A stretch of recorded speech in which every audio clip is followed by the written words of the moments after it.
Hi everybody, Colter Brown here from the Northern Ag Network with our Northern Ag TV. Well, at the recent Montana Farmers Union Convention in Whitefish, I had the chance to catch up with Farm Service Agency Administrator Zach Ducheneaux. Of course, there at the meeting, there's a lot of discussion about the Farm Bill as well as potential disaster aid for agriculture.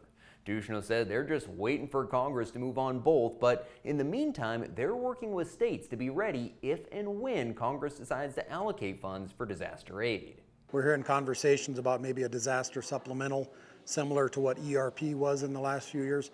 So we're working with our state departments of agriculture, our state executive directors to quantify the impact so that we can get a good estimate to Congress when they do start to have that conversation. And it's part of our work to really improve the safety net for producers. If you take a look at the last 3.5 years, we've really broadened that safety net for our livestock producers so that it can kind of catch up to what our crop producers have had access to for several decades now. I also asked Zach, as he looks back on the last 3.5 years as Farm Service Agency Administrator, what is he most proud of? And he pointed to the recent reforms on the Farm Loan Program. We have changed the conversation around what ag finance looks like, and we're leading the way now in innovation and flexibility for producers in our farm loan portfolio. We announced a big rule change that's going to improve flexibility around security. We're not going to take so much security from a producer. We've improved the terms, the flexible terms that we can offer to ensure that they've got more production income in their pocket at the end of the year. But this really signals a new era in ag finance. Well, for our University of Wyoming alumni, today is the annual Giving Day. Actually, it's UW's 10th annual Giving Day, where folks can financially support the university. It started at noon yesterday and will run until noon today. Our network's Andy Schwab spoke with Ed Seidel, University President for Wyoming, who said Giving Day is a unique opportunity to engage alumni who want to support the university. Giving Day is huge for us. It's a chance for people that are either alums or people who just appreciate our programs to give some money. Sometimes they're matched as well, so you can double your money by giving some funds to the College of Agriculture.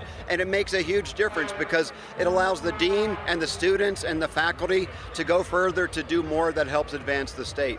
Last year, UW collected over $3.5 million in Giving Day from nearly 9,000 supporters. Well, the elk fire in northern Wyoming is now 51% contained, burning more than 96,000 acres. For any Wyoming producers affected by any fires this summer, the Wyoming Stock Growers Association has announced a second application period for cash assistance for livestock producers. Those who did not apply in the first round need to submit applications by tomorrow. You can find those at wisga.org. And another resource for producers affected by fires, a free Ranching for Profit workshop in Buffalo at the Johnson County Fairgrounds on November 1st. That workshop is going to be specifically targeted towards ranchers who are in the middle of rebuilding from the fires. The instructors will help prioritize options available to producers, and they'll have ranchers from other regions sharing their fire recovery experiences. Thanks for joining us. We'll be back to take a look at the markets right after this. From the beginning, we've worked closely with farmers. BNSF's ties to the agricultural community go back 175 years. Together, we've innovated to make the U.S. agriculture supply chain one of the most efficient and productive in the world. Our strong relationship powers BNSF still today and helps us move the nation like no one else can. At BNSF, we move the nation for you.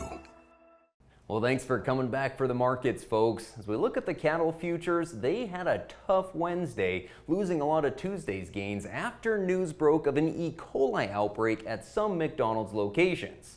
Now, before anybody goes blaming the beef, it was actually linked back to onions in the investigation that were, of course, in those quarter pounders. So go ahead, eat as many burgers as you want to, just ask them to hold the onions. Really, though, I don't think this should have a huge effect on the market. Like I said, though, did zap those gains we saw on Tuesday. We've yet to see much cash trade take place at this point, but fundamentally, cattle numbers are tight, and it seems the reduction of slaughter is having little impact on backing up cattle in feed yards. Feedlots aren't being forced to move them, and that allows them to hold out for higher prices. We'll certainly get more details on feed yard numbers in Friday's Cattle on Feed report.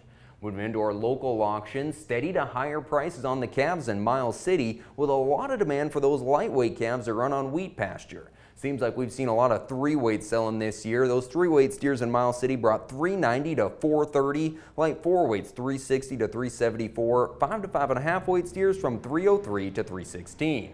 At the sheep sale at Pays in Billings on Monday, the results were kind of mixed on the trend. Majority of the lambs were destined for slaughter channels. 70-pound lambs from 160 to 183, 80-pounders 157 to 170, 90-pound lambs 138 to 150.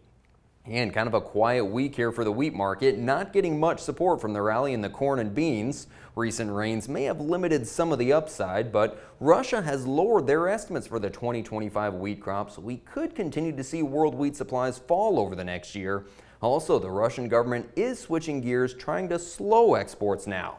The market closed Wednesday about a penny lower, with December winter wheat at $5.85, spring wheat at $6.15. Well, thanks for joining us for today's Northern Ag TV. I'm Coulter Brown. Have a good one.